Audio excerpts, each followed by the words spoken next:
Olá, sejam bem-vindos a mais um vodcast do Estadão Blue Studio, com patrocínio da Scantec. Eu sou Thalita Nascimento e hoje nós vamos conversar sobre a importância da inovação na indústria e quais as melhores estratégias para que os produtos inovadores tenham sucesso desde a sua criação até o ponto de venda. Com tantas opções nos supermercados, o sucesso de um produto depende do quão alinhado ele está com as expectativas do público, sua disponibilidade nas prateleiras, bem como a comunicação de seus atributos. Os dados mais recentes da pesquisa de inovação semestral do IBGE mostram que, em 2022, 34,4% das empresas industriais com 100 ou mais pessoas ocupadas investiram em atividades internas de pesquisa e desenvolvimento, o que somou 36,9 bilhões de reais. No mesmo ano, 39,8% das empresas inovadoras pretendiam aumentar os investimentos em atividades internas de P&D em 2023. Para 2024, 50,8% esperavam aumentar os montantes em relação a 2023.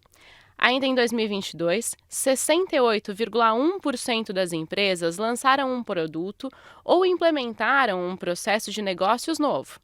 Desse total, 33% fizeram as duas coisas simultaneamente. Além disso, um estudo da Scantec mostrou que uma base de dados de 5 milhões de itens de supermercados tinha apenas 23.487 que foram lançados no último ano, o que representa cerca de 0,5% do total. No entanto, essa parcela é responsável por 75% do crescimento anual do setor. Bom, os dados mostram a relevância do tema e para conversar aqui com a gente, discutir o assunto, está Rafa Andreatta, ele é diretor de inteligência do negócio da Unilever. Tudo bom, Rafa? Tudo bem, Thalita, tudo bem, pessoal? Seja bem-vindo. E Bárbara Ribeiro, ela é Head de Marketing da CPW, uma joint venture da Nestlé e da General Mills. Tudo bom? Tudo bom, obrigada, um prazer estar aqui com você. Prazer é o nosso. Bom, para começar aqui a nossa conversa, eu acho que a gente pode contar um pouquinho o que motivou os processos de inovação mais recentes que vocês tocaram nas empresas de vocês. E se vocês puderem contar um pouco também de que pesquisa guiou esses processos e a gente vai direcionar os nossos esforços para essa linha ou para aquela, como que vocês chegam a essa conclusão? Bom, começar um pouco do qual o sentido da gente fazer uma inovação, e eu acho que você trouxe isso muito bem no texto. Ela está aqui para tentar desenvolver o mercado. Então, se a gente está fazendo uma inovação que é um 6 por meia dúzia, provavelmente isso não vai conseguir mudar nenhuma condição. Então, o propósito da inovação passa por a gente querer entender como que a gente vai conseguir ou aumentar a frequência do consumo ou aumentar a vontade, a disposição da pessoa por investir mais dinheiro dentro daquele produto para resolver um problema que ela ou não sabia que tinha ou não sabia que era tão mais fácil de resolver. A inovação está aqui para desenvolver o mercado. E tem N pesquisas e N formas de você descobrir um pouco mais sobre qual é o caminho que a gente tem que encontrar. A gente opera na Unilever diversas categorias, diversas frentes diferentes, mas independente de qual delas for, o objetivo sempre vai ser o mesmo: entender como a gente consegue fazer o nosso mercado incrementar. No meu caso, na CPW, a gente atua na categoria de cereais matinais, que é uma categoria que hoje ainda tem um potencial gigante de desenvolvimento no Brasil. Então, entra muito sobre o porquê trazer a inovação. Hoje, a categoria de cereais matinais no Brasil não tem nem 50% de penetração nos lares brasileiros. E a gente viu que, nos últimos anos, todas as inovações que nós trouxemos para o mercado nos ajudaram a ganhar novos lares e a desenvolver a categoria como um todo. Então, por isso, esse ano a gente trouxe Kit Kat Cereal, por exemplo, que foi um lançamento super grande de CPW, que já tinha acontecido em outros mercados desenvolvidos, e a gente trouxe para o Brasil como uma marca que a gente sabe que é muito forte, que é referência em chocolates, mas agora para um território de cereais. E isso vem realmente, a gente vê aí nos dados, a gente lançou em março, e quando a gente acompanha os dados, em Scantec inclusive, a gente consegue ver que realmente vem incrementando e ajudando a ganhar novos lares dentro do país. Mas tem alguma pesquisa que vocês fazem para direcionar os esforços para esse produto? Por exemplo, para o Kit Kat, o que levou vocês a escolherem essa marca dentre tantas ali da Nestlé, né? A força da marca no mercado. A gente já tinha esse produto em outros mercados do Brasil, é uma marca global muito grande da Nestlé, e a gente sabe o quão grande é a Kit Kat como chocolates no Brasil. E esse foi um dos principais drivers. Além disso, obviamente, a gente fez pesquisa com o consumidor, a gente testou o produto, porque o produto, inclusive, que a gente traz nessa inovação, ele tem uma nova tecnologia. Ele tem um pozinho ao redor, que é uma tecnologia que até então não existia no mercado de cereais no Brasil. Existe em outros mercados desenvolvidos, mas aqui ainda não. Então foi feito, inclusive, um investimento de mais de 20 milhões na nossa fábrica em Caçapava, para a gente conseguir trazer essa inovação que a gente testou com os consumidores e foi super bem aceita. Então, depois de todo esse processo de olhar uma marca super forte global, que no mercado é muito forte também, olhar um produto que a gente testou com os consumidores e que foi muito bem, a gente tomou a decisão de sim investir e fazer esse lançamento acontecer e esse sucesso que tem sido aí ao longo do ano. Quer dizer, para chegar a um investimento desse tamanho de recursos, tem que ter muita coisa por Muita trás, pesquisa, né? isso. Lá na CPW, a gente sempre usa muito as pesquisas com o consumidor para poder validar não só os conceitos, mas os produtos que a gente está trazendo. Isso faz parte muitos dos processos que a gente tem para a gente ter uma credencial muito maior, até na hora de explicar para o varejo por que a gente está trazendo aquela inovação. Muitas vezes, muitas dessas inovações são fortes em outros mercados do mundo, mais desenvolvidos para a categoria. Então, isso ajuda a contar essa história de uma maneira muito mais robusta e também a passar uma confiança muito maior para nós sobre os investimentos que a gente faz no mercado. E, Rafa, você pode contar um pouquinho para a gente como nesse processo as empresas podem fazer para diferenciar o que parece uma excelente ideia, por exemplo, esse pozinho aqui ao redor do cereal do Kit Kat. E se aquilo é um desejo do público, né? Porque as duas coisas são diferentes e tem muita confusão no caminho. Sim, você tem duas formas. A primeira forma é antes de você lançar e a outra forma é você lançando aos poucos. A palavra-chave é teste. Então você não adianta pensar que aquele produto, aquela ideia que você teve é a melhor possível se você não vai conseguir ter nenhum dado que te prove sobre isso. Então o que é muito comum nas empresas você fazer alguns testes com o consumidor. Então, vamos supor, lancei um sabor novo de uma maionese. Não é porque o sabor tem um nome legal e um nome que atrai as pessoas, que na hora que a pessoa comer aquele sabor, aquela ideia que parecia legal, ela realmente vai ser. Então você tem toda uma parte antes de testes com o consumidor. Só que uma inovação ela não vai ser bem sucedida apenas pelo consumidor. Ela também é bem sucedida através do varejo. Porque no final do dia, quem vai vender, no caso as nossas indústrias, para o consumidor, não é a gente diretamente. É um supermercadista. Então ele tem que olhar aquilo e entender que dentro daquela gôndola que ele tem, aquela inovação vai fazer um papel que faz sentido ele tirar uma, porque o mercado já está lotado de produto. Ele tem que tirar alguma coisa para colocar outro no lugar. Então, será que esse novo produto realmente vai ser mais bem sucedido do que aquele que vai sair? E para isso é muito importante você testar a sua inovação no varejo, porque uma coisa é você colocar um monte de gente numa sala, fazer um teste de produto, falar, experimenta aí e fala o que você acha. A outra coisa é colocar um produto no meio de um supermercado e ver a reação de cada uma das pessoas na hora que vê aquele produto. E aí você tem que testar várias coisas. Não apenas o produto em si, mas a posição que ele está na gôndola, o preço que ele está sendo praticado, como que o label dele está trazendo o claim que você precisa comunicar para alguém, porque o cara está olhando um monte de coisa em pouquíssimos segundos. Então, se você não testar direito a sua inovação, a probabilidade dela ser mal sucedida é bem alta, mesmo que a ideia seja excelente. E muitas vezes as edições limitadas nos ajudam também nesses testes. Você vai, traz uma edição limitada, vê se é bem aceito pelo consumidor, se gira bem na loja, se a gente consegue executar. Foi bem aceito? Pode continuar no portfólio. Ah, não foi tão bem? Tudo bem. É uma edição limitada, é por um tempo limitado realmente. Muitas vezes esse formato de edição limitada ajuda também a ter esse test and learn, né? Esse teste dentro do varejo para a gente entender o que funciona ou não, principalmente quando a gente fala de sabor. E a gente hoje tem muito mais dados para trabalhar, né? E quando a gente fala de dados, a princípio a gente pensa no marketplace, né? Ou em outras formas de venda na internet. Mas no supermercado a gente também consegue decifrar melhor esse consumidor? Sim, hoje mudou muito a tecnologia do que a gente tinha 5 anos atrás. Eu acho que o maior responsável disso é a Big Data. Se a gente fosse pensar 5 anos atrás, as pessoas estavam acostumadas a operar dentro do Excel. O Excel tinha um limite de linhas. Vamos colocar que fosse aí 500 mil linhas. Se você está vendendo, a Unilever vende mais de 2.000 produtos. 2.000 produtos todos os dias, então você vai fazer 2.000 vezes 30 logo de largada. Você já vai ter 600 mil, já estourou a linha dentro de um mês. Né? Isso numa loja. E aí você está falando no Brasil, são mais de 400 mil lojas diferentes que existem no país. Como que você consegue organizar isso de uma forma a criar algum tipo de insight? Com a chegada do Big Data e processamentos em nuvem, e você ter ferramentas e também o conceito de estatística mais disseminado nas pessoas que trabalham nas empresas, você começa a criar insight. Porque você começa a pegar toda essa massa de dados que você tem do quanto foi vendido em cada loja, cada dia, e você começa a trazer isso de volta para dentro da empresa e falar, olha, isso aqui parece que está dando certo, isso aqui parece que não vai vingar. A gente precisa fazer alguma coisa ou não, para o bem ou para o mal. E o que a gente tem percebido, olhando vários dados de diversas inovações no varejo nos últimos anos, é que a maior parte delas, quando eu estou falando a maior parte, estou falando de mais de 80% das inovações, elas se estabilizam meio que no mesmo tempo. Poucas são as inovações que têm algum papel extremamente disruptivo que precisam de um longo tempo para se estabilizar. Porque a menos que você crie uma categoria nova ou uma marca completamente nova e diferente que ninguém conhece, o resto vai jogar um papel que já existe algo no supermercado que a pessoa vai olhar e vai atrás.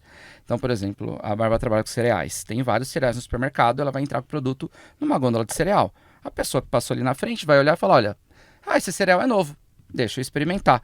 Isso vai acontecer dentro de período, a menos que ela lance uma marca completamente nova ou um cereal diferente que já venha pronto, sei lá, com alguma outra tecnologia, a pessoa fala, sei lá que é isso não, deixa alguém testar e me falar.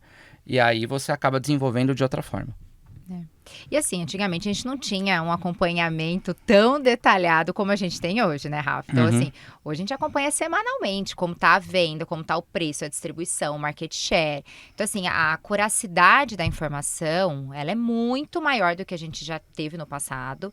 E o nosso poder de decisão e a rapidez, a agilidade para a gente tomar uma ação para reverter um resultado que não tá legal, é muito mais rápido, né? Então, acho que toda essa parte de Big Data nos ajudou, nesses investimentos da grande indústria, a sermos muito mais assertivos nas inovações, tanto para manter, como quando a gente precisa tirar também, né? Então, a informação, os dados nos ajudam muito nisso. E é legal pegar o dado que você falou no começo, que são menos de 1% dos produtos do supermercado são novos, eles são responsáveis pela maior parte do crescimento. 0,5%, sim, 75% do crescimento. Se a gente fosse pensar isso antes do mundo do Big Data, eu te garanto que esse percentual era muito maior que meio e o sucesso era muito menos que os 70%. Porque a quantidade de tiros que você tinha que dar era muito maior. Você precisava testar muito e ver assim, torcer, manda tudo pra rua, ver o que vai acontecer. Hoje a gente é mais assertivo, então a gente não precisa criar centenas de inovações de uma vez para ver qual delas que vai vingar no mercado. Interessante isso, porque não é a quantidade de inovação, mas o quanto ela dá certo. Exato. Sim. É lançar de forma mais cada categoria assertiva. tem uma dinâmica. Tem categorias que inovam o tempo todo, trazem 3, 4, 5 sabores. Tem categorias que são mais conservadoras. Isso varia, né, da categoria que você trabalha, do momento da categoria também. Perfeito. E vocês trouxeram aqui na conversa uma coisa que a gente ia falar no final, e isso é ótimo, porque vocês colocaram a mensuração em tempo real ali, né? Não é no final que você vai medir se deu certo ou não. Você falou que vai lançando aos poucos e vai medindo. Quais são para vocês os indicadores-chave que uma inovação tem de acompanhar? Olha, um deles, a Bárbara explicou de uma certa forma, que a gente chama na indústria de speed to shelf, que é o tempo que demora para você conseguir colocar os produtos em várias lojas. Então você pode pegar os seus produtos e falar, olha, varejo, está aqui um lançamento novo, vamos começar a vender. Esse produto vai chegar nas lojas, vamos dizer assim, na sua totalidade de lojas, em 1 mês, 2 meses, 6 meses. E essa velocidade depende muito da aceitação do varejo do consumidor. Então, esse é um KPI imprescindível para você entender um pouco da qualidade. O outro dele, como eu falei lá no começo com o desenvolvimento de mercado, é a incrementalidade. Então, quanto que esse produto está de fato aumentando a venda do varejo? Porque senão você está, de alguma forma, perdendo, porque você tirou alguma coisa. Se ele não estiver aumentando, está todo mundo perdendo. Porque muitas vezes vai ter que sacrificar do seu próprio espaço. Então, se eu tirei um item, ou um sabor, ou uma fragrância que as pessoas gostavam e coloquei uma que as pessoas não tiveram uma aceitação, está todo mundo perdendo. O varejista, porque provavelmente o cara era fiel àquele tipo de fragrância e ele decide comprar no outro supermercado. A gente, porque a gente perdeu a chance, que o cara pode dizer, não, então se não tem esse do meu, eu preciso desse produto, vou comprar do concorrente. Então, por isso que a incrementalidade também ela é muito importante. E também é interessante você analisar o giro, né, do quanto você está vendendo por dia, porque vai ter uma hora que você vai estabilizar. E aí você sabe que você chegou no platô daquele produto. Que vai implicar no market share, né? Então, você consegue ter quanto que aquele produto está incrementando no seu mercado. Eu acho que tem um adicional que é preço, que é importante também você entender. Eu trouxe essa inovação no preço correto? Ela poderia ser um pouco mais? A gente tem que reajustar o preço para menos? Acho que esse é um outro KPI que é importante, complementando aí o que o Rafa colocou, para a gente estar mensurando e entendendo o quanto que a gente está no giro realmente máximo que a gente pode ter daquele produto. Muito bom. No comecinho, o Rafa falou um pouquinho sobre conhecer mais o cliente, né? E todos os métodos de pesquisa que vocês já utilizam para trazer a inovação de acordo com a expectativa desse cliente, desse consumidor. Mas na hora de decidir onde você vai testar, em qual varejo, para qual ponto de venda eu vou direcionar esse produto, o que é importante na hora de tomar essa decisão? É uma ótima pergunta e tem método. Então, se você vai testar o seu produto, você precisa criar duas condições. Uma condição onde não acontece nada e uma condição onde está acontecendo inovação. E os cenários têm que ser muito parecidos. Então, depende muito de como você vai criar a sua estratégia de teste. Você pode fazer no mesmo varejista e testar, olha, nessas lojas eu quero o produto, nessas lojas não. Você pode testar em varejistas diferentes. Nesse aqui eu vou fazer um teste, nesse aqui eu não vou fazer um teste. Geografias diferentes. Nessa geografia, com essa condição econômica eu vou fazer uma coisa. Com essa outra condição econômica eu vou fazer outra. Então, o desenho do teste é fundamental. E a qualidade do desenho é o que no final do dia vai fazer a qualidade dos seus resultados. E acho que a definição do target. Vou lançar essa inovação para quem? Quem é o público que eu quero que consuma esse produto? Aonde que esse público, esse consumidor está? Ele está em qual formato de loja? Ele está em qual região do país?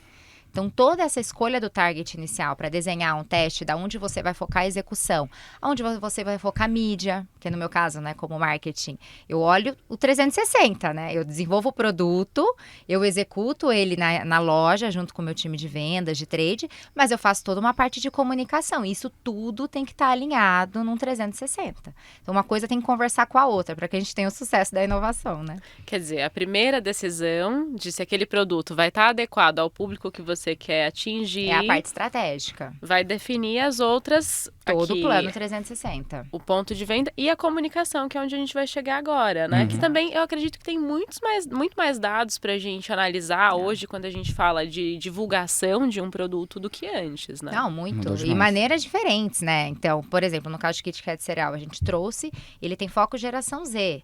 Gente, assim, é outro público, né? Não tô falando com crianças, com mães. Você não vai passar na propaganda da novela da Globo. Exatamente. Eu vou para um Rock in Rio, junto com o pessoal de chocolates, participar do festival. Eu vou trabalhar com creators, vou trabalhar com influenciadores.